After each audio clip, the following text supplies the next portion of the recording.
Rocket Lab's Mission Control Centre in Auckland, New Zealand, as we prepare for our next Electron mission from Launch Complex 1 on the Mahia Peninsula. It is Thursday, 29th July, and Electron is fueled and ready on the pad as we approach the 6 p.m. New Zealand time launch. My name's Muriel Baker, and it's great to be with you for our live coverage of the dedicated launch of the Monolith small-sat mission for the United States Space Force. Today's launch window is approximately 2 hours. The weather is looking good, and our operations team are not working any issues with the launch vehicle at this time. So with greens across the board currently, we are on track for today's liftoff. Now, today's launch marks not only our 4th Electron launch this year, but also our return to the pad following an anomaly during our last launch in May. Our flight investigation determined that an issue was experienced with the second stage engine igniter. This was an incredibly unique failure mode that was not identified in our extensive ground testing, including across more than 1,500 Rutherford engine hot fires and 17 successful orbital missions. But with the issue now well understood and corrective measures in place, we are back on the pad today with an even more reliable launch vehicle. We're grateful for the ongoing support of the FAA and, of course, our customers while we worked through the issue, and we're excited to be back to flight today. So now on to today's mission, to launch a research and development satellite for the United States Space Force.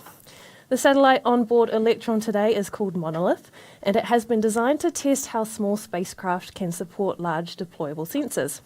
The data from this test payload aims to determine whether small satellite buses can be used in future for deployable sensors such as weather satellites, thereby reducing cost, time, and complexity. The mission has been affectionately called It's a Little Chile Up Here, as a hat tip to the beloved green Chile of New Mexico, where the Space Force's Space Test Program is based. This research and development mission for the Space Test Program follows on from a previous Electron launch in May 2019, called That's a Funny Looking Cactus, which deployed 3 other 3D satellites for the SCP. Now, these types of space missions flown by the Space Test Program validate fascinating and new technologies that modernize life on Earth and help us learn more about the universe. Early experiments that led to the establishment of the satellites that provide GPS around the world were projects launched by the Space Test Program, and we're thrilled to be partnering with this innovative division once again. Let's check back in now on launch operations and take you through our talented team of operators in mission control. Starting with the front row from the bottom left of your screen, we have our MET operator conducting weather checks on things like cloud cover and wind strength and their impact on the conditions for launch. Next along the front are the RF team, who look after our communication systems between Electron and our global ground stations. At the far end of the first row are our operators managing avionics, otherwise known as the electrical systems driven by software that tell the rocket how to operate and where it should go. On the second row, starting at the far end and making our way back toward the left, the first operator sitting behind avionics is the propulsion engineer for the mission, or prop. They're responsible for the operation and management of Electron's propulsion system, both its hardware and software, and across the first and second stages during all phases of flight. Next to them sits Stage, another engineer who monitors Electron's propellant tank pressures, fuel usage, engine ignition and firing, and overall status of the engines. Moving along, those who sit on the left of the second row are engineers responsible for the guidance, navigation, and control of Electron. They monitor onboard navigational systems and guidance computer software on the rocket and are responsible for determining the position of the rocket's first, second, and third stages in space. Along the back row at the far end on the right side of your screen is ComOps, who looks after all the data, voice, and video communications systems for the launch, and who you can't see in mission control today on the back row normally sits our launch director, Adam Slee. But rest assured, he is on console. He's operating from range control at Launch Complex 1 today. Now, a quick look at the clock tells us we are approaching the final go, no-go poll in a few minutes, which is run by the launch director to determine whether we proceed with the countdown to launch. We'll switch over now to comms from mission control to hear what our operators have to say.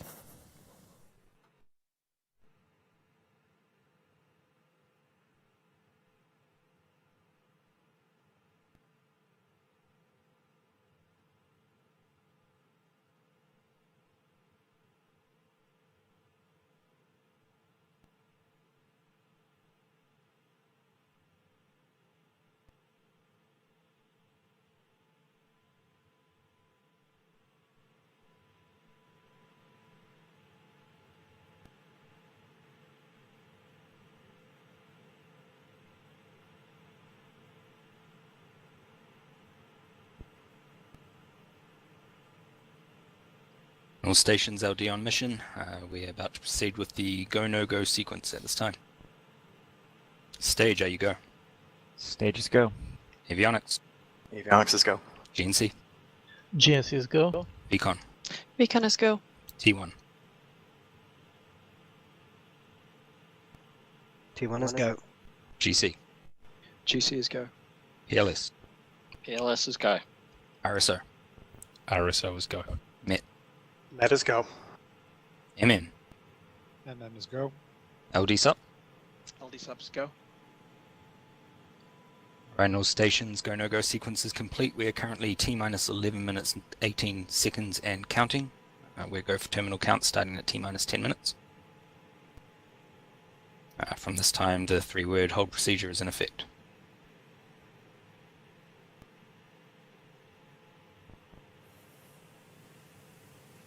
You heard it for yourself. We have confirmation from Mission Control that all systems are healthy and we are green for today's launch. The T0 liftoff time remains 6 p.m. New Zealand local time or 6 a.m. UTC. For those of you with an eye for detail, you will have noticed that Electron is not sporting its red stripes for today's mission, which means that this is not a recovery launch. We are, though, planning another recovery test later this year as part of our program to make Electron a reusable launch vehicle. But today is not that day. We did, however, bring Electron's first stage back to Earth under a parachute on our last mission. Here's a check-in with Peter Beck on what's next for the reusability program.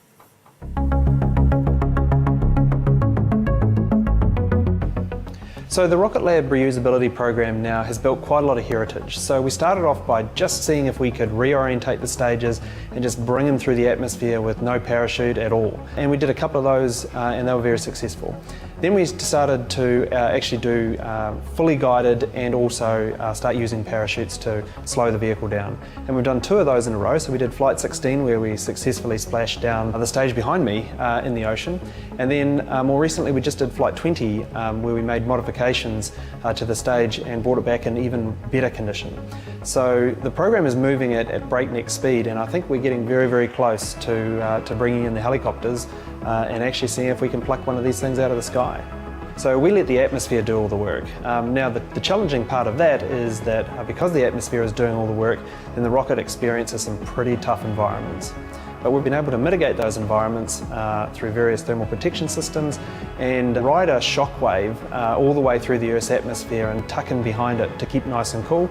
And at the right time, we start popping a parachute and start slowing the stage down. So once we got the 2 stages back, the first thing we do is ironically kind of cut them up. And the first stage, the Flight 16 that we brought back, we took all of the components out of it and started cutting up the tanks and understanding how the material properties were affected. And then on Flight 20, we've taken that one step further and we're actually taken the engines out. And those engines will be hot fired down at the engine test cell to validate their life and their performance through re-entry and reusability. All the learnings that we're taking from Electron are directly being applied to the development of Neutron. And if we had to go and build a reusable launch vehicle with no experience, that would be a very, very difficult task. But with Neutron, we have all of the learnings from Electron's reusability program. What reusability actually means for our customers is a vehicle that firstly is more responsive. So if we don't have to build another vehicle and push one through the production line, then we'll always have them there and we can be much more responsive to our customers' timelines. It also means we can launch a lot more frequently because we don't have to build vehicles. And I think ultimately, I think it increases reliability. We get to recycle the vehicle and prove its performance time and time again.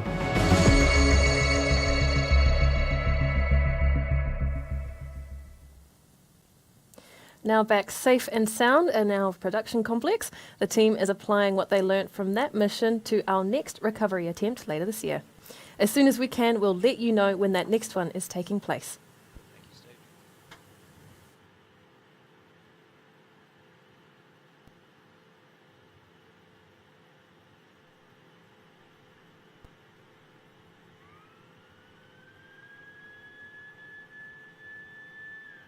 Stage 1 and Stage 2 high voltage batteries are ready for flight.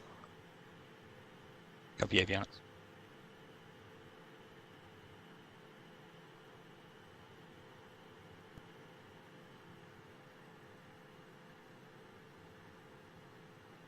Opening top clamp.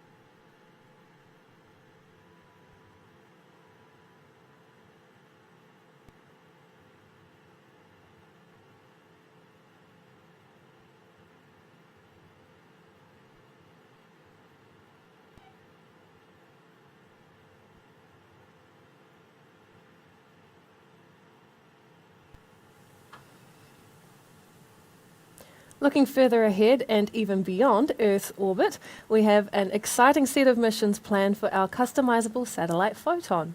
Later this year, we'll be heading to the moon with NASA, and in 2023, we're making our hottest neighbouring planet cool again with our own private Photon mission to Venus. We also recently announced we are under a subcontract to design not one, but 2 Photons for another NASA science mission, this time to Mars. Here's more on how Photon plays into those exciting interplanetary missions.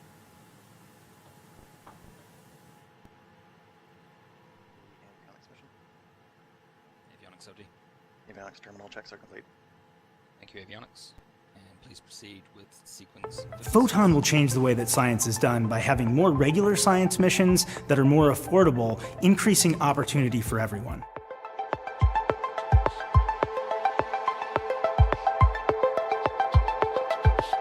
Photon's a really unique platform, so it's able to be configured into a low Earth orbit configuration to do really important low Earth orbit missions, but also we can juice it up and take it to far destinations, whether it be the moon or other planets or even further out.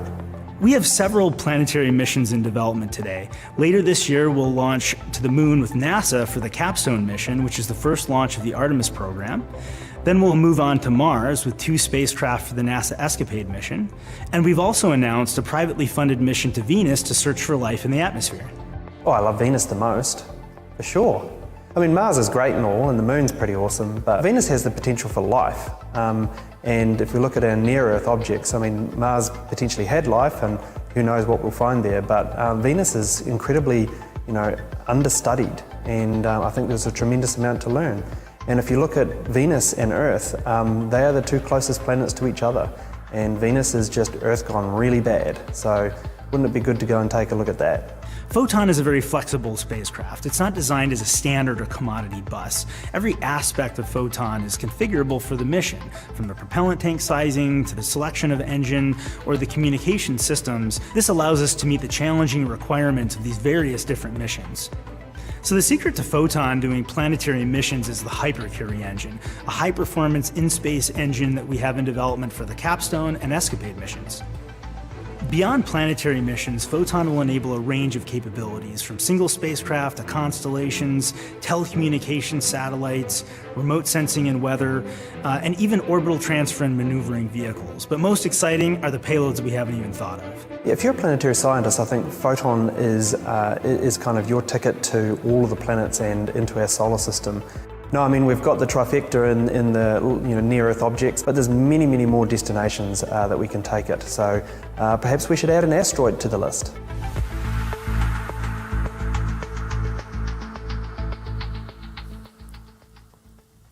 There's never a dull moment here at Rocket Lab, and we can't wait to visit many more destinations in our solar system. But back to today's mission, and we're not far away now from a critical point in the count, the switch to the auto sequence in the lead up to launch. We have finished loading Electron with liquid oxygen, and at T-minus 2 minutes, Electron's flight computer will take over the final phase of the countdown. Shortly after that, at T-minus 1 minute, we can expect confirmation that the launch vehicle's first and second stages are pressurized for launch. And then finally, at T-minus 10 seconds, that all-important final countdown will start ahead of engine ignition. Let's hand over now to Mission Control and listen in on the final moments until liftoff. This time I can confirm LDs go for launch.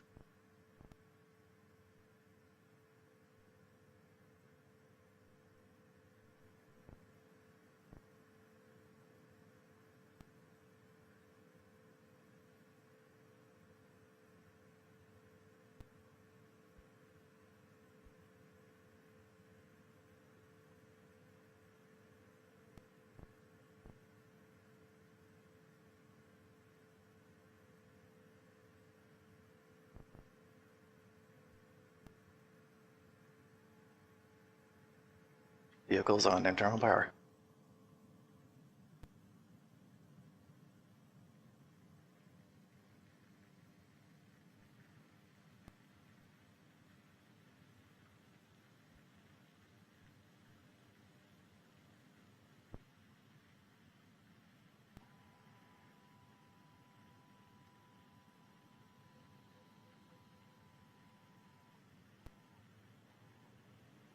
Locks load complete. System in recirculation.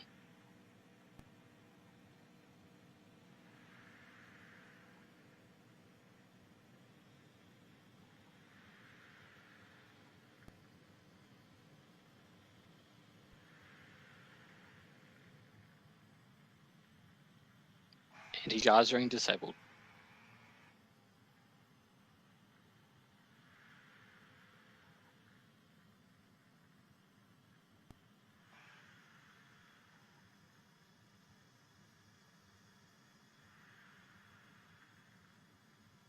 Stage 1 and Stage 2 are pressed for flight. High flow engine purge is enabled.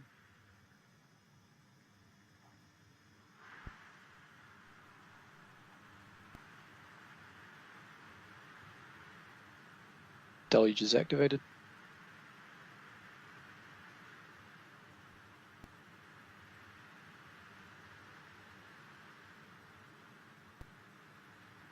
T-minus 20 seconds.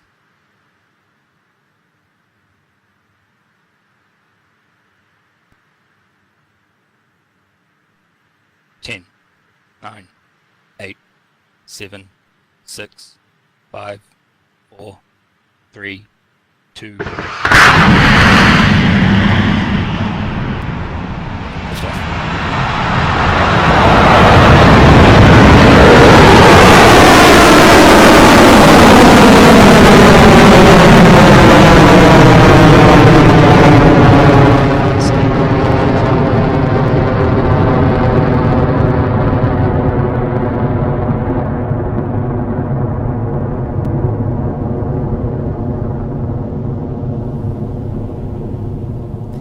We are off the pad and on our way to space once again with successful liftoff from Rocket Lab Launch Complex 1. Right now, Electron is travelling at over 500 kilometres an hour and is passing 3 kilometres in altitude. Very soon, Electron will approach max Q, or maximum dynamic pressure, that moment when forces are at their greatest on the launch vehicle. Let's listen in for the call from Mission Control that Electron has passed that phase.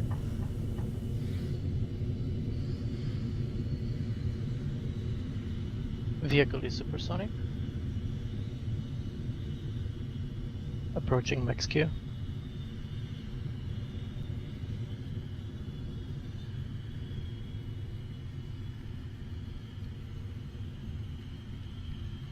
Cleared max Q. There's the call out. Electron has successfully passed through max Q. Propulsion is continuing nominally on the first stage as we approach the next event in Electron's ascent.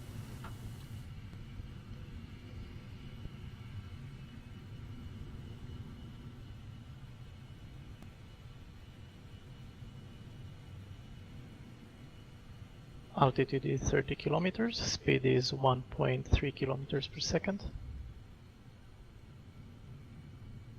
AOS Chatham Station. First up, the 9 Rutherford Stage one engines propulsion will holding throttle nominal, down standby before for MECO shutting in off approximately completely, 30 seconds. otherwise known as main engine cutoff or MECO. Shortly afterward, we'll see separation of the first and second stages, followed quickly by ignition of the single Rutherford engine on Electron's second stage. 15 seconds to go.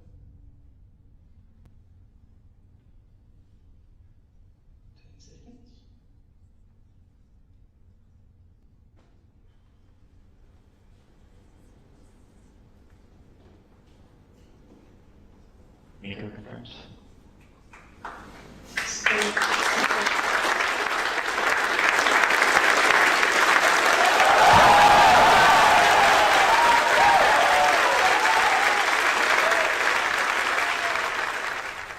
As you've seen, we've had a successful MECO, stage separation and second stage engine ignition.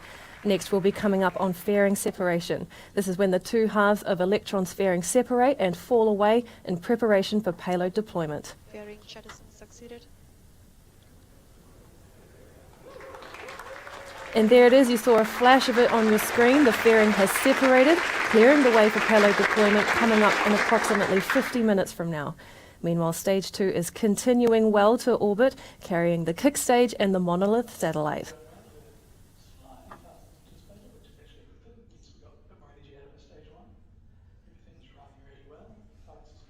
Guidance is nominal, altitude is 140 kilometers. We are flying with 3 kilometers per second.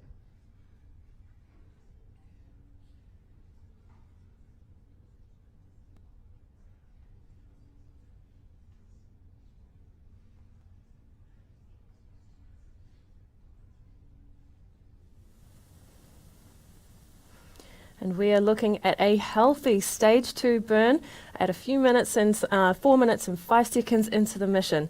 At an altitude of about 10,000 plus kilometers and a velocity of over 165, Electron continues nominally.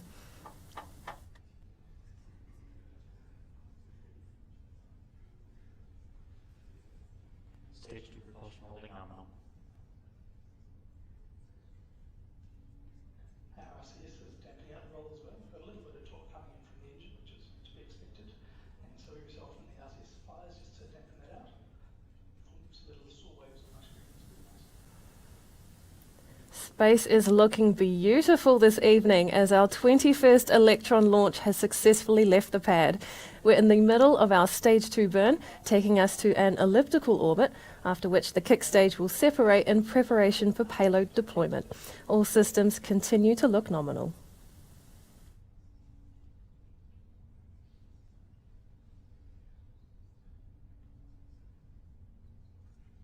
Throttle down the engine, still looking pretty good. So for those of you just joining us on our 21st mission, you will have heard from Mission Control that everything is continuing nominally during our second stage burn. Ahead of kick stage separation is the battery hot swap, coming up in about a minute. On our way to orbit, we are travelling at a speed of over 13,000 kilometres with an altitude of over 200. Battery discharge nominal, approaching hot swap in roughly 30 seconds.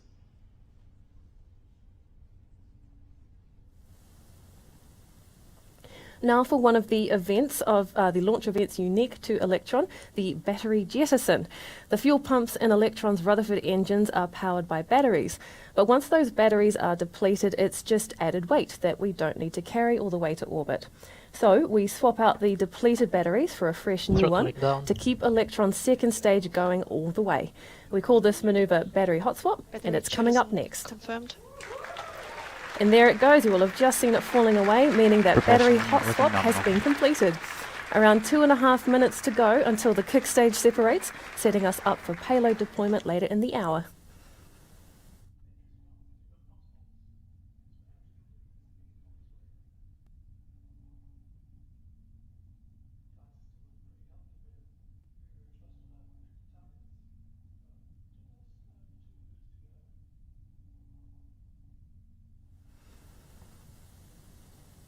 What we're looking at on your screen there is the glowing hot vacuum optimized nozzle for the Rutherford engine on Electron's second stage. It's the same base engine that we use 9 of on the first stage to do most of the heavy lifting. But when we're in space, we only need one. The vacuum optimized nozzle extension allows us to match the pressure of the environment, unlocking some 5,800 pounds of thrust.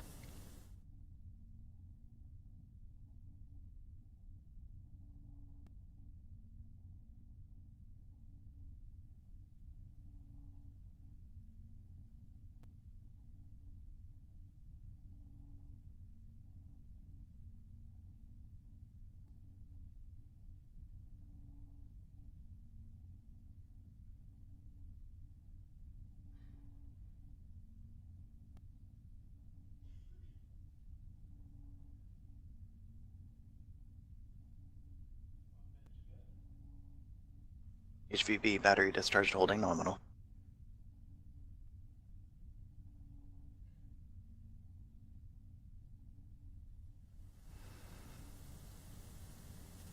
Electron's second stage is now approaching SECO, or second engine cutoff. Much like main engine cutoff, the stage 2 Rutherford will throttle down before the kick stage separates ahead of payload deployment. We are now 8 minutes and 13 seconds into flight, and everything is looking great for payload deployment in approximately 45 minutes.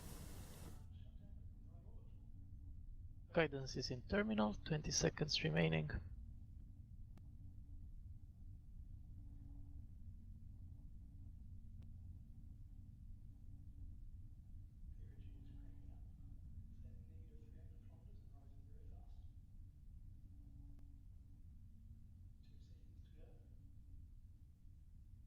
Stage 2 shutdown. Stage 3 separation confirmed. And nominal 10 to orbit achieved.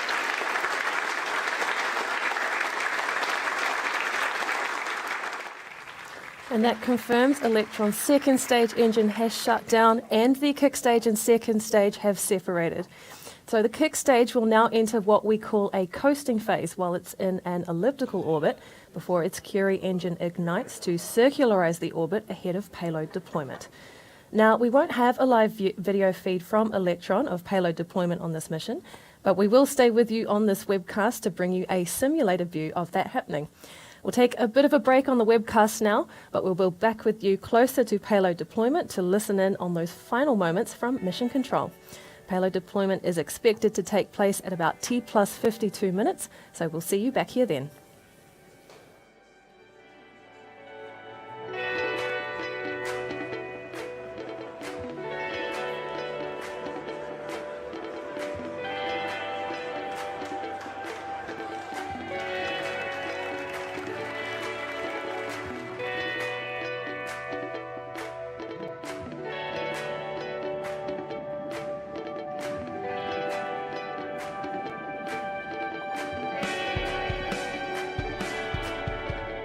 So for anyone interested, I'll read out the orbital elements. Our target apogee was 603.83 and we're at 605.15. Target perigee 246.8, we're at 245.6, and the inclination is bang on at 37 degrees. So we're on track for a really tight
Welcome back to the webcast of Rocket Lab's 21st Electron mission.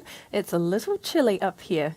If you're just joining us, we have had a successful liftoff and Electron's kick stage is now in an elliptical orbit around Earth. We're coming up to the Curie engine ignition on the kick stage. It's the small but mighty 3D printed engine that maneuvers the kick stage into a circular orbit in preparation for payload deployment.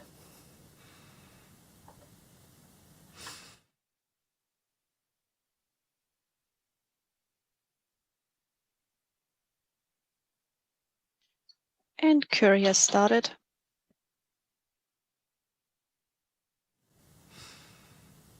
And there you have it, the Curie engine has ignited and the burn is underway to circularize our orbit. This burn has a planned duration of about 50 seconds, so let's listen in to hear for a successful engine cutoff after that.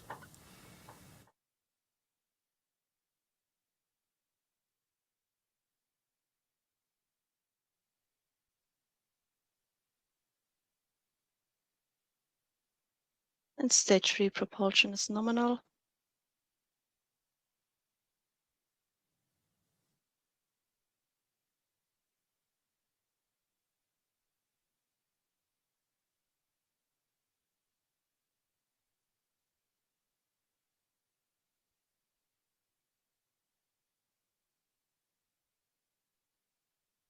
Stage 3 propulsion is holding nominal.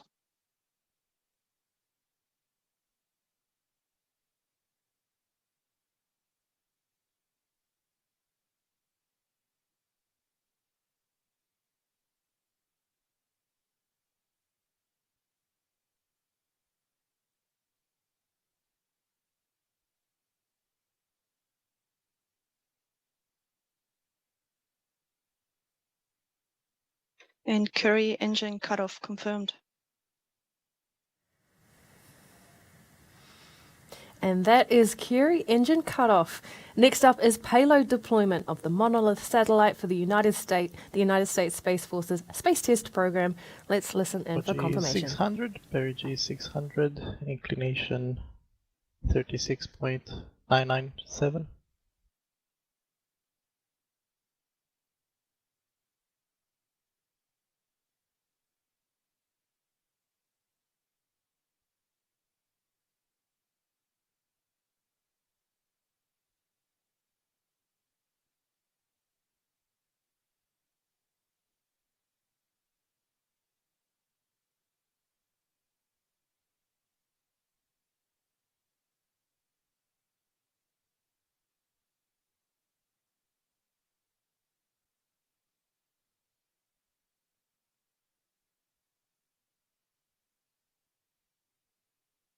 And payload separation confirmed.